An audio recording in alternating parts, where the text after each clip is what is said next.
But for now, the public attack and scheduled targeting of High Court Judge Esther Maina by Deputy President Rigathi Gachagua introduces a new twist to days of sustained attacks on the judiciary by the executive arm of government led by President William Ruto. So the attacks on the judiciary and decisions of law courts had initially been fronted as a public interest-inspired defense of government projects. But Deputy President Rigathi Gachagua appears to have opened what appears to be a Pandora's box of personal interests behind the increasingly brazen attacks on the judiciary. Brenda Wanga has more. Not so long ago, Geoffrey Rigathi Gachagua was a cornered man complete with handcuffs. He cut a lonely image in the cold dock of the anti-corruption court in Nairobi.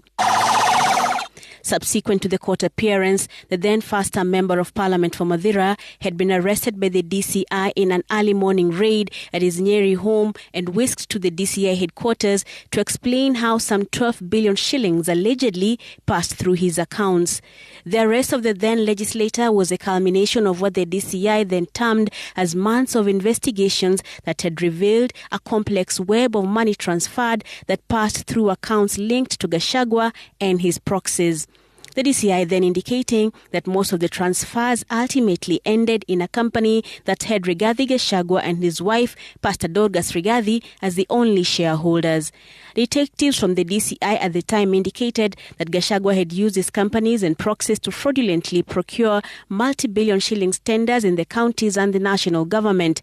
The DP was then charged in court alongside 9 other people with, amongst other things, conflict of interest, conspiracy to defraud the Nyeri County government, fraudulent accusation of public property and money laundering. For instance, he and a company, Rapid Medical Suppliers Limited, acquired 6 million shillings from Nyeri County government for the supply of dialysis machines to Nyeri Provincial General Hospital. In a separate incident, he was accused of obtaining 104 million shillings from Bungoma County government, suspected to be proceeds of crime between January 2015 and June 2019. He was accused of conflicts of interest when he allegedly acquired an indirect interest in a contract for the construction of Njathaini Primary School, which was funded by Mathira CDF when he was a Mathira MP. The charges also stated that Gachagua received 7.3 billion shillings in his 3 accounts at Rafiki Microfinance Bank, funds which were allegedly deposited between 2013 and 2020. In the run-up to the general election 2022, the then deputy presidential candidate was ordered by the court in the case presided over by the Lady Justice Esther Maina to forfeit some 200 million shillings to the state. And for that ruling, Gachagua, now deputy president, wants Justice Esther Maina fired.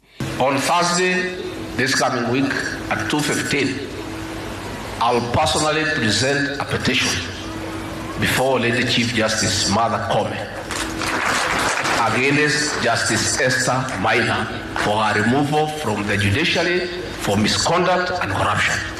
The case against Gachagua is among a number of corruption cases that were withdrawn within months of their ascendance to power by President William Ruto and his deputy Rigathi Gachagua. In the wake of Gachagua's targeting of the judge in his case, the sustained attacks on the judiciary by the executive arm of government are likely to be seen as laden with a heavy dose of personal interest.